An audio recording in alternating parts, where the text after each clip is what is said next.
Hey everybody, Jason Burmis here, and I promised that I would comb the Mueller testimony for any relevant information. And let me tell you something, didn't find much. Didn't find much. What I did find was a bunch of lazy, hack, partisan politics, and then subsequent journalism. There was really only a few people that pointed out how absurd this was and the key moments that came out of it that actually have some relevance in a place called reality. Now, let's get some things out of the way. I'm not a fan of Robert Mueller. I've never been a fan of Robert Mueller. Aside from Robert Mueller being one of the, predator class establishment propaganda machines that pushed weapons of mass destruction in Iraq to get us entrenched in that war, and subsequent Middle Eastern conflicts. That's what he did. He helped cover up 9/11, just so you know. He stopped people like Barry Carmody and Robert Wright from telling the truth about what they knew about the hijackers and the networks that surrounded them. Let's get that out of the way right now. The man behind me is no hero, was no hero, and really had no business in this investigation other than to do what his masters told him to do, to sign off on things they told him to sign off on. Do you understand? It had nothing to do with Russia and everything to do with trying to get Trump into a perjury trap, which they were able to do with people like Manafort, Flynn, and others. That's all this was. It truly was a deep state operation. And one of the first things I did, and we're going to go to some of the relevant testimony here, to show you how ridiculous this was, is I looked up Julian Assange's name. Comes up really only 5 times because it doubles over in here. Now, we're going to play this part, but that's Mueller basically saying it's very troubling that, Trump used what was basically enemy intelligence, an enemy intelligence organization's information to do this. It made me sick. But there's zero mention of a guy named Seth Rich at all. At all. And no one asks Mueller why he didn't ever, interview Assange. No one says that. However, we do find out that there was another man that, according to the report, did lie at least 3 separate times to the FBI and subsequent investigators. Nothing happened to that person. You know why? Because that's the person where all this bullshit started from. The FBI interviewed Joseph Mifsud on February 10th, 2017. In that interview, Mr. Mifsud lied. You point this out on page 193, volume 1. Mifsud denied. Mifsud also falsely stated. In addition, Mifsud omitted. 3 times he lied to the FBI, yet you didn't charge him with the crime. Excuse me, did you say one? I'm sorry, did you say 193? Volume 1, 193. He lied 3 times. You pointed out in the report. Why didn't See right there? I mean, he doesn't even know his own report. He doesn't even know it. He has no idea what's going on here. He had little to nothing to do with this investigation whatsoever. He's caught dead to rights here. And, you don't have to love Jim Jordan and everything he does for him to be wrong, because he's not. you charge him with the crime? I can't get into internal deliberations with regard who would or would not be Charge a lot of other people for making false statements. Let's remember this.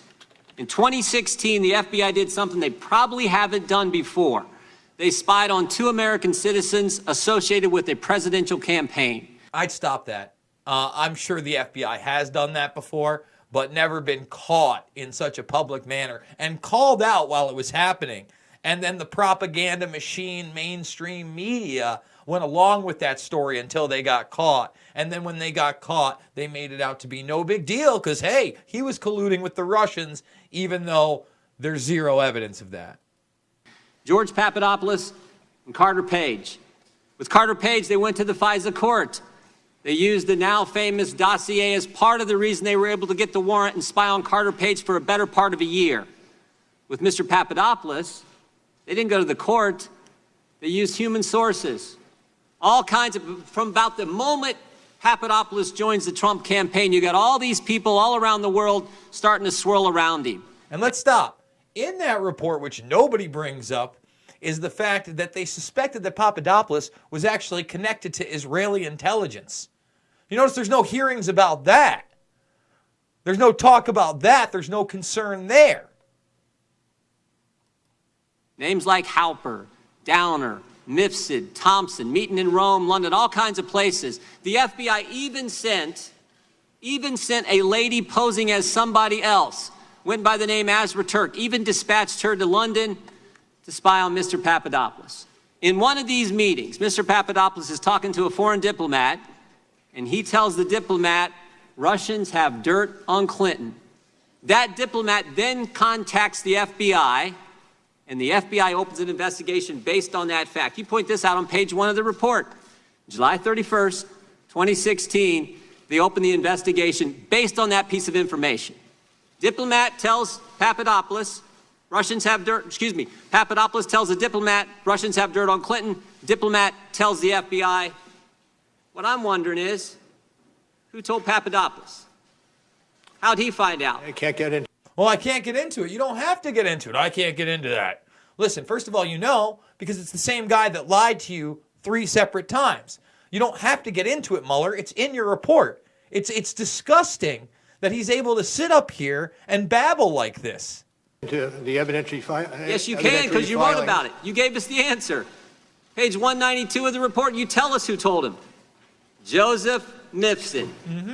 Joseph Mifsud's a guy who told Papadopoulos. The mysterious professor who lives in Rome and London, teaches in 2 different universities. This is the guy who told Papadopoulos. He's the guy who starts it all. And when the FBI interviews him, he lies 3 times. And yet you don't charge him with a crime. You charge Rick Gates for false statements. You charge Paul Manafort for false statements. You charge Michael Cohen with false statements. You charge Michael Flynn, a 3-star general, with false statements.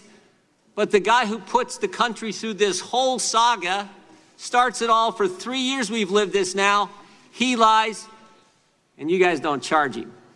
And I'm curious as to why. Well, we can't get into it, and it's obvious, I think, that we can't get into charging decisions. Pretty obvious, I can't tell you, because you already know the answer. The whole thing was bullshit. We were going for a perjury trap, and we failed. Had we only gotten President Trump to lie, we could have charged him as well. But instead, when we couldn't find Russian collusion because there wasn't, we tried to make a whole separate part of the report, half the report, about possible obstruction of justice on a crime that never committed, on a rumor that was started by a man that lied to us officially on 3 separate occasions in our own report.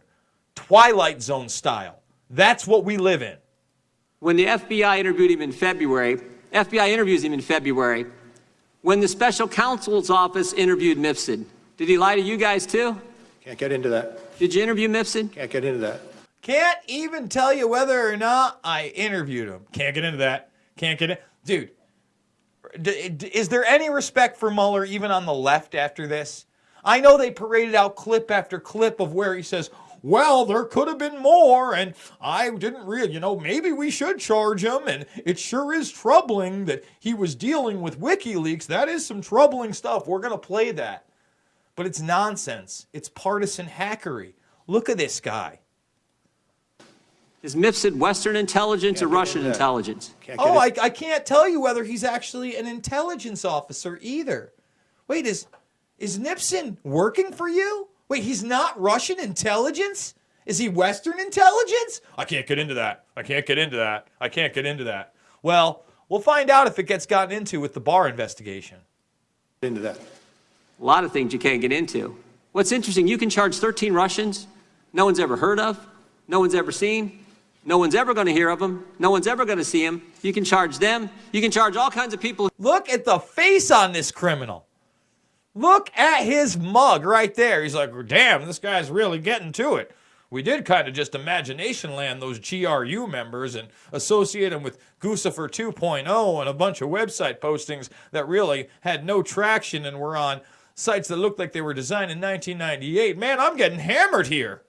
Who are around the president with false statements, But the guy who launches the guy who puts this whole story in motion, you can't charge him.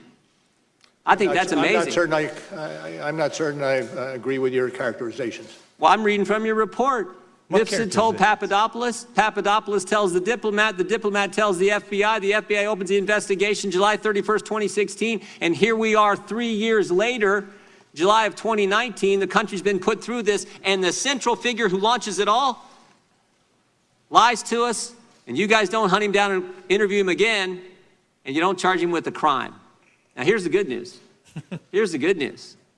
The president was falsely accused of conspiracy. The FBI does a 10-month investigation, and James Comey, when we deposed him a year ago, told us at that point they had nothing. You do a 22-month investigation. At the end of that 22 months, you find no conspiracy. And what's the Democrats want to do? They want to keep investigating. And he's not wrong. He's not wrong here. And the investigation has nothing to do with Russia because they know there's no lead there. Thank you, Peaceful Warrior, for that. Thank you for the support for Scotland.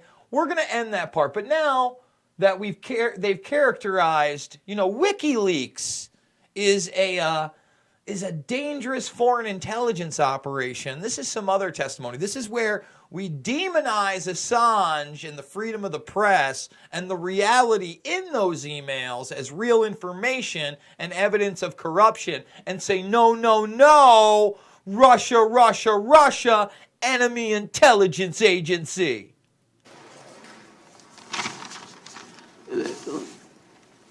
Director Pompeo assessed WikiLeaks in one point as a hostile intelligence service. You agree with the former director of the CIA and deep state monkey Mike Pompeo, right? Huh? The Secretary of State? You agree? I mean, foreign intelligence, they're terrible. Given your law enforcement experience and your knowledge of what WikiLeaks did here and what they do generally, would you assess that to be accurate or something similar? How would you assess what WikiLeaks does? Absolutely. Absolutely. We can't have the people finding out the truth. Do you know how corrupt we are? Do you know the evil shit we do, Representative Quigley? Don't you get it? Of course they're a hostile intelligence service because they expose me and my deep state buddies. Fuck those guys. And they are currently under indictment. Is Julian Assange. But would it be fair to describe them as, you would agree with Mr. Director Pompeo, that's what he was when he made that remark, that it's a hostile intelligence service, correct? Yes. If we could put up slide 6. Oh. This just came out, WikiLeaks. I love WikiLeaks. Donald Trump, October 10th, 2016. This WikiLeaks stuff is unbelievable. It tells you the inner heart. You got to read it. Donald Trump, October 12, 2016. This WikiLeaks is like a treasure trove. Donald Trump, October 31st, 2016. Boy, I love reading those WikiLeaks. Donald Trump, November 4th, 2016. Let's stop this. And yeah, I'm critical of Trump for this because it's disgusting that he used WikiLeaks, ran on this, and right now, he's going with that big indictment. He says he doesn't know much about it. He knows damn well about it because Mike Pompeo is the enemy. John Bolton is the enemy. And whether you like it or not on this issue, Trump is absolutely treating free speech as the enemy. On the flip side of this, now you're going to see Robert Mueller say, oh, these are some really troubling statements. Let's toe that establishment line. Would any of those quotes disturb you, Mr. Director? I'm not certain I would say. How do you react to that? It's probably problematic is an understatement. Problematic is an understatement. Get the fuck out of here. And I'm sorry that this is curse-ridden, but Mueller is a monster that has been around for some time promoting lies and hate and costing the lives of millions of people around the world with his warmongering buddies. Believe that. That is real. Water Style, thank you for the super chat. Keep calling out the clowns in the circus, Jason. Hey, I ain't going to stop. It ain't stopping. We are going to stop this video, however. I mean, you get the point. It's just disgusting. It's disturbing. It was a clown show.